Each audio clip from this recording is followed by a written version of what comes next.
కడప నుంచి మరో కాలర్ నరేష్ గారు. సార్ నమస్తే సార్. నమస్తే అండి, చెప్పండి. మేడం నమస్తే మేడం. నమస్తే అండి.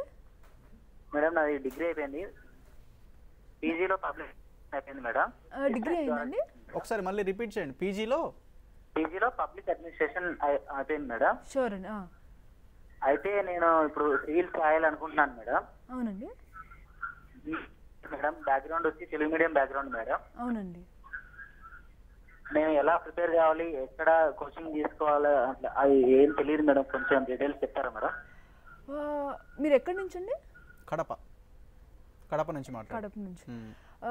నేను తెలుగు మీడియం గురించి నాకు పెద్ద ఐడియా లేదండి, కానీ Indian Telugu civil servants association అని ఒకటి ఉందండి. మీరు ఒకసారి గూగుల్ చేస్తే వాళ్ళు తెలుగు మీడియం బ్యాక్గ్రౌండ్ నుంచి వచ్చిన స్టూడెంట్స్ గురించి వెబ్సైట్లో ఏం బుక్స్ చదవాలి, మెటీరియల్స్ ఎక్కడ ఉంటాయి అవన్నీ కూడా వాళ్ళు బ్లాగ్ స్పాట్లో పెట్టినట్టు నాకు గుర్తుందండి. మీరు ఒకసారి వీలుంటే అది ఒకసారి గూగుల్ చేయండి.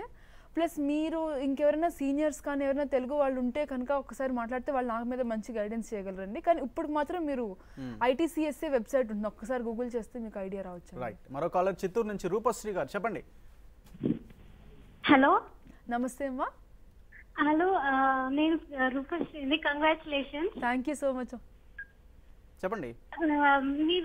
నేను ఇప్పుడు ఫస్ట్ ఇయర్ ఇంజనీరింగ్ చదువుతున్నాను. అవునండి. నా ఎయిమ్ వచ్చి IAS. అవునండి. మీరు ఎలా చదివారు?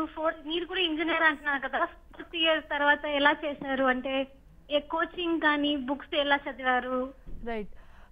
యాక్చువల్లీ సివిల్స్లో నేను IIT అయిపోయాక డైరెక్ట్గా హైదరాబాద్ వచ్చేసానండి. యూజువల్గా చాలామంది హైదరాబాద్లో చదువుతారు, చాలామంది ఢిల్లీ కూడా వెళ్ళి ప్రిపేర్ అవుతారమ్మా. నేనేమో ఇంట్లో నాకు మంచి సపోర్ట్ సిస్టమ్ ఉంది, ఇంట్లో అన్నీ ఉన్నాయి కాబట్టి నేను హైదరాబాద్లో చదివాను. నేను కోచింగ్ కూడా తీసుకున్నాను హైదరాబాద్లో.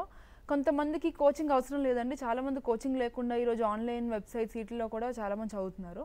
కానీ మెయిన్ ఇంపార్టెంట్ ఏంటంటే NCERT బుక్స్, పేపర్, తర్వాత ఆన్లైన్లో కూడా చాలా వెబ్సైట్స్ ఉన్నాయి. ఇన్సైట్స్ ఆన్ ఇండియా అని ఒకటి ఉందండి, తర్వాత మృణాలని చాలా వెబ్సైట్స్ ఉన్నాయి. మీరు ఇవన్నీ ఇప్పటి నుంచే చూస్తే కనుక మీకు ఒక ఐడియా వస్తుంది. తర్వాత మీకు కోచింగ్ కావాలా లేదా అనేది మీరు ఒకసారి 4th ఇయర్ అయ్యాక డిసైడ్ చేసుకోవచ్చు.